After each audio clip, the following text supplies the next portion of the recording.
తమ్ముళ్ల తీరు టీడీపీకి తీవ్ర నష్టం కలిగిస్తుందా? ఏకంగా అడవిని ఆక్రమించేందుకు ప్రయత్నించారా? అటవీ అధికారులు నోట్ల కట్టలతో కట్టడి చేయబోయారా? ఇంతకీ అడవిని మింగేయడానికి వేసిన ప్లాన్ ఎక్కడ బెడిసికొట్టింది?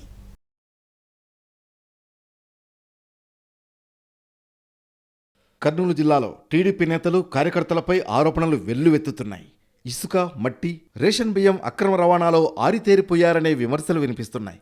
తాజాగా హాలహర్వి మండలం గూళ్యం సమీపంలో ఏకంగా అటవీ భూములను ఆక్రమించుకునేందుకు ప్రయత్నించి అడ్డంగా బుక్కైపోయారు. హాలహర్వి మండలంలోని హోసల్లి, గూళ్యం, అమృతాపురం, బల్లూరు పరిధిలో 750 ఎకరాల రిజర్వ్ ఫారెస్ట్ ఉంది.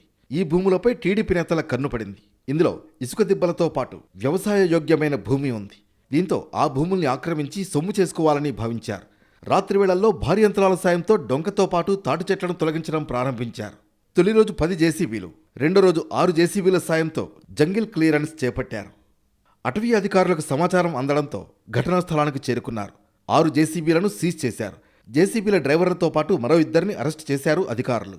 అప్పటికే దాదాపు 70 ఎకరాల భూమిని చదును చేసినట్లు గుర్తించారు. ఈ వ్యవహారంలో కేసు లేకుండా చేసేందుకు నానా తంటాలు పడ్డారని సమాచారం. ఒక్కో జేసీబీకి ₹1,00,000 చొప్పునిస్తాం, సీజ్ చేయొద్దంటూ ఆఫర్ ఇచ్చినట్లు తెలుస్తోంది. అయితే అప్పటికే వ్యవహారం అటవీశాఖ ఉన్నతాధికారులకు చేరింది.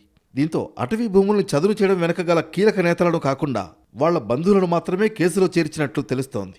అడవుల్ని ఆక్రమిస్తే ఎంతటి వాళ్లనైనా వదిలిపెట్టబోమంటున్నారు అటవీశాఖ అధికారులు. జేసీబీలను తీసుకొచ్చి రిజర్వ్ ఫారెస్ట్ లో చెట్లను పెకిలిస్తుండగా నానాజాతి వంటి చెరుకు మరియు తాటి చెట్లను వాటిని వెంబడే మేము మా స్వాధీనంలోకి తీసుకొని హాలర్వి పోలీస్ స్టేషన్లో ఉంచడం, కేసు నమోదు చేసి దర్యాప్తుకు పై అధికారులకు సమాచారం అందించడం జరిగింది.